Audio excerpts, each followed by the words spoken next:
నేను ముఖ్యమంత్రి గారిని సూటిగా అడుగుతున్నా అధ్యక్ష. వారిది కొడంగల్ నియోజకవర్గం, నా సిరిసిల్ల నియోజకవర్గం.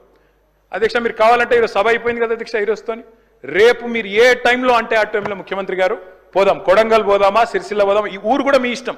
ఏ ఒక్క ఊళ్ళనన్నా 100% రుణమాఫీ అయింది అనే మాట చెబితే నేను శాశ్వతంగా రాజకీయాలు వదిలేసి వెళ్ళిపోతా. ఇది నా ఛాలెంజ్. స్వీకరిస్తారా? కొడంగల్ కొండారెడ్డిపల్లి పోదాం అధ్యక్ష అంటే చెప్పడానికి కూడా కొంత ఉండాలి అధ్యక్ష. వారే కదా అధ్యక్ష రైతులను రెచ్చగొట్టింది. 2 లక్షలు తెచ్చుకోండి, ఎంబడే ఓన్రి. డిసెంబర్ 7 నాడు ఇందిరమ్మ రాజ్యం వస్తుంది, 9 తారీఖు నాడు మొదటి సంతకం పెడతా, అయిపోతుంది 2 లక్షల రుణమాఫీ. అయ్యిందా అధ్యక్ష? పోదామా ఎవరికన్నా? అధ్యక్ష నేను అడుగుతున్నా అధ్యక్ష నేను అడుగుతా ఉన్నా. ఇంకోటి అన్నారు అధ్యక్ష, వారు దేవుని మీద ఒట్టు పెట్టినారు అధ్యక్ష.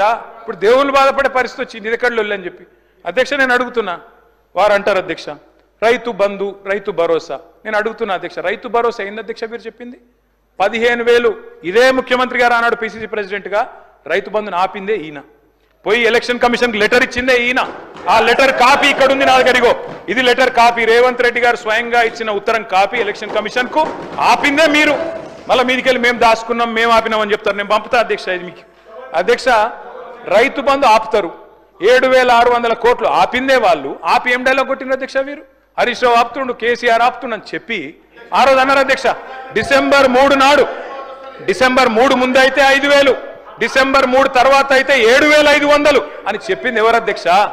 3 ముందు అయితే 5,000, 3 తారీఖు తర్వాత అయితే 7,500 అని చెప్పిందే ఈ ముఖ్యమంత్రి గారు. అధ్యక్ష ఇంకెన్ని చెప్పినారు అధ్యక్ష?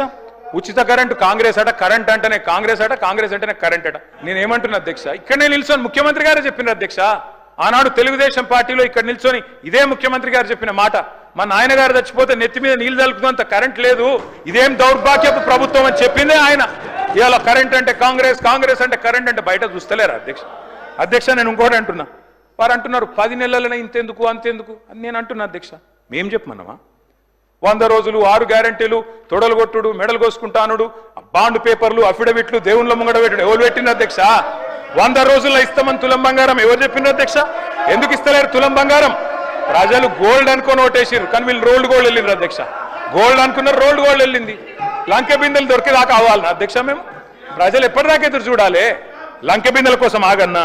ఇంకా ఎంత అబద్ధం, ఎంత పచ్చి అబద్ధం అంటే అధ్యక్ష నేను అడుగుతా ఉన్నా అధ్యక్ష, ఇక్కడ మీరు చెప్పేది తప్ప, కాగ్ చెప్పేది తప్ప? రేవంత్ రెడ్డి లెక్కలు తప్ప, కాగ్ లెక్కలు తప్ప అధ్యక్ష? చెప్పాలి. రేవంత్ రెడ్డి గారు ఈరోజు చెప్పిన లెక్కలు 1,52,000 కోట్లు మిత్తి కట్టిన, అప్పులు కట్టిన, ఇది కాగ్. మీకు పంపిస్తా ముఖ్యమంత్రి గారు చూసుకోండి.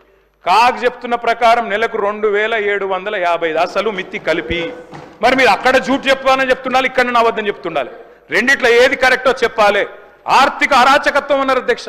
ఆర్థిక అరాచకత్వం నిజమైతే ఆయననే ఎందుకున్నాడు అధ్యక్ష ఆర్థిక కార్యదర్శి? మాకు 11 బడ్జెట్లకు సాయం చేసిన ఆయన, మీకు 3 బడ్జెట్లకు సాయం చేసిన ఆయన, ఆయన ఎందుకు కొనసాగిస్తున్నారు? మరి ఏది కరెక్ట్? అందుకే అంటున్న అధ్యక్ష. ఇంకోటి బోనస్, అది కూడా గొప్పగా చెప్పిన అధ్యక్ష. బోనస్ ఇగో అధ్యక్ష, ఇది కాంగ్రెస్ మేనిఫెస్టో. పేజ్ నెంబర్ చూసుకోండి, పేజ్ నెంబర్ 8. ఏం చెప్పిన అధ్యక్ష ఈ మేనిఫెస్టోలో?